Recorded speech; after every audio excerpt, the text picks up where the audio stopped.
অনেকে আমাদেরকে জিজ্ঞেস করে যে বরবাদে আমি করেছি তুমি কেন করো নাই, সেটার কাহিনীটা কি?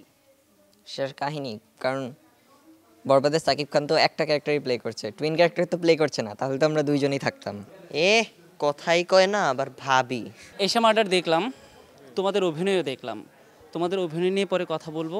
আগে জানতে চাই আসলে কার নাম কি, আমি ভুলে গেছি, কারণ তোমাদের দুজনকে যখন একসঙ্গে দেখি আমি গুলিয়ে ফেলি। তাসিন তাজিম। তাসিন তাজিম। ও সবসময় মিথ্যা বলে, এটা আমি জানি। হ্যাঁ না, তাসিন তাজিম। শিওর।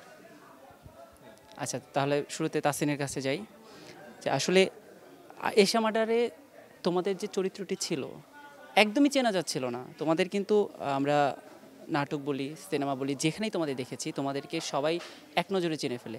এশা মার্ডারে একদমই চিনছিল না। যখন বড় পর্দায় আজকে পরিবার নিয়ে দেখছিলে কেমন লাগছিল? ফার্স্ট অফ অল, এটা আমাদের ফার্স্ট টাইম না বড় পর্দায় আমাদের ফ্যামিলিকে নিয়ে দেখা। আমরা আগেও অনেক মুভি করেছি, সো একসাথে দেখার এক্সপিরিয়েন্সটা এবার অন্যরকম, কজ আমাদের আম্মু বাবাও চিনতে পারছিল না, আমার নিজেরও চিনতে একটু অসুবিধাই হচ্ছিল, স্পেশালি এমন নিজেকে দেখলে একটু মায়াই লাগতেছিল, আমি এত উইয়ার্ড লাগতেছিল দেখতে। অ্যাট দ্য এন্ড ক্যারেক্টার যেহেতু ডিফারেন্ট ডিফারেন্ট ক্যারেক্টারে আমাদের অভিনয় করতে অনেক ভালো লাগে, অ্যান্ড এখানে আমরা টুইন ছিলাম দেখেছিলাম, সো অ্যাট দ্য এন্ড ভালোই লেগেছে। আমি যতটুকু জানি বাসায়ও কিন্তু বাবা মাঝে মাঝে চিনতে ভুল করে। হ্যাঁ হ্যাঁ। আচ্ছা, এবার তোমার কাছে আসতে চাই, শুরুতে তোমার ডায়লগ দিয়ে শুরু করতে চাই। এশা মার্ডারে কিন্তু তোমার একটা চমৎকার ডায়লগ আমরা দেখেছি, আমরা মানে সেই ডায়লগটা একবার শুনতে চাই। এ কথাই কয় না আবার ভাবি। আচ্ছা, এই ডায়লগের পেছনের কোনো মজার ঘটনা আছে? আম, এখানে আর কি আমার একজন উস্তাদ থাকে এবং সে একটা মেয়ের পেছনে ঘোরে। তো সে সেদিন বলছিল রাত্রেবেলা যে আজকে তোর ভাবির প্রপোজ করব। তো আমি বললাম এ কথাই কয় না আবার ভাবি, মানে আমাকে ভাবি বলতে বলতেছে, কথাই তো বল না কিসের ভাবি। আচ্ছা, আমরা জানি যে তোমরা দুইজন যখন একসঙ্গে থাকো বা শুটিংয়ে থাকো অনেক মজা হয়, নিশ্চয়ই এশা মার্ডারেরও অনেক স্মৃতি আছে। হ্যাঁ অনেক কিছুই আছে।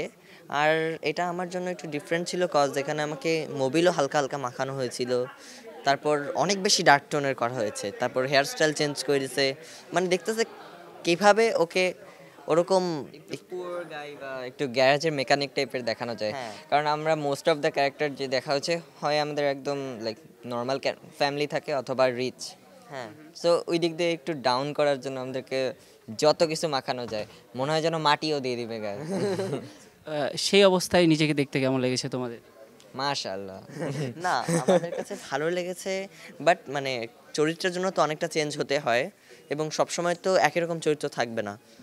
ওভারঅল ভালো লেগেছে, তবে একটু চিনতে ঝামেলা আর কি, মানে আমাদের ফ্রেন্ডরা অনেকেই এসে আমাদের দেখেছে, তবে আমাদেরকে চিনতে ঝামেলা হয়েছে। আহ, এবার তো এশা মার্ডারের মতো ধামাকা একটা সিনেমায় আমরা তোমাদের দেখলাম, কিন্তু এবার এই যে ঈদের সিনেমাটি মুক্তি পেয়েছে, ঈদ কেমন কেটেছে তোমাদের? একটু টেনশনেই কেটেছে এবার ঈদটা, লাইক আগের ঈদ ভালো কেটেছিল, এবারে কুরবানি ঈদটা একটু ডিফারেন্ট যাচ্ছে, কারণ আমাদের নেক্সট মান্থ থেকেই হাফ ইয়ারলি এক্সাম স্টার্ট হচ্ছে। 20 ডেজের মধ্যেই এক্সাম শুরু হচ্ছে, যে কারণে ঈদ তো কাটছে, খুশিও কাটছে দুঃখও কাটছে। পরীক্ষার কথা বলছো, পড়াশোনায় কে ভালো? পড়াশোনায় আম, মা- দেখা যায় কোনো ক্লাসে ও ভালো করে, কোনো ক্লাসে আমি ভালো করি। হ্যাঁ। আমি তোমার কাছেই শুনতে চাই, কারণ ও ঠিকঠাক বলবে না। না না সিরিয়াসলি। না, আমরা দুইজনেই স্টুডেন্ট ভালো, মাঝে মাঝে ও একটু আপ হয়ে যায়, মাঝে মাঝে আমি একটু আপ হয়ে যাই, হ্যাঁ। অ্যাট দ্য এন্ড আমরা দুইজনেই গুড। আচ্ছা, আরেকটা বিষয় জানতে চাই, এবার ঈদের 6টি সিনেমা মুক্তি পেয়েছে, আমরা দেখছি যে আসলে বাংলাদেশের দর্শক কিভাবে বাংলা সিনেমা দেখতে আসছে, আমরা কিন্তু দেখছি যে দ্বিতীয় সপ্তাহে হল ভর্তি। আসলে তোমাদের ঈদের সিনেমাগুলো দেখা হয়েছে? না, এদের সব সিনেমাগুলো দেখা হয়নি, তবে তাণ্ডব দেখা হয়েছে এবং তাণ্ডব আমাদের কাছে ভালো লেগেছে। তাণ্ডব এবং দেখলাম যে পাইরেসিও হয়েছে, ইউটিউবে অনেক জায়গায় পাওয়া যাচ্ছে। আমাদের কাছে জিনিসটা খারাপ লাগলো যে আমাদের ডিরেক্টররা রায়হান রাফি আঙ্কেল বা যে কোনো ডিরেক্টর, ইভেন বরবাদেরও পাইরেসি হয়েছে। তো এরকম যদি পাইরেসি হয়, আসলে ডিরেক্টররা তারা যে এত কষ্ট করে মুভি বানাচ্ছে, আর্টিস্টরা এত কষ্ট করে অ্যাক্টিং করছে, এটা তো আসলে আগ্রহ কমে যায় যে মুভি হলে দেখবে সবাই, এসে তাদের কষ্টটা দেখবে, বাট কষ্টটা তারা এভাবেই মাটি ফেলে দিচ্ছে, সো এটা তো ঠিক না।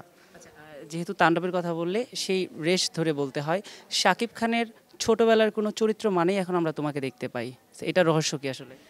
রহস্য কিছুই না, আমি ফার্স্ট টাইম যখন গোলুই করি তখন হয়তো সবাই দেখেছে হ্যাঁ সাকিব খান ভাইয়ের সাথে আমার মিল আছে। এরপরে বরবাদেও তার ছোটবেলা করলাম, সেখানেও দেখলাম হ্যাঁ সবাই বলেছে একদম অনেক মিল। সো এরপর থেকে হয়তো সামনে আমাকেই দেখা যাবে। আমি জাস্ট ছোট্ট করে শাকিব খানের সঙ্গে তোমার একটা স্মৃতি জানতে চাই।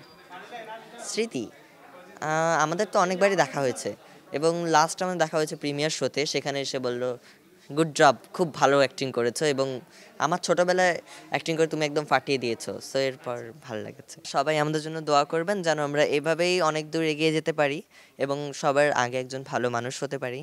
অ্যান্ড সামনে আমাদের পরীক্ষা, সো সবাই আমাদের জন্য দোয়া করবেন। হ্যাঁ, যেন ভালো রেজাল্ট করতে পারি এবং আমি আগে থাকতে পারি ওর থেকে। ইনশাল্লাহ সেটা হবে না। আসসালামু আলাইকুম। আসসালামু আলাইকুম।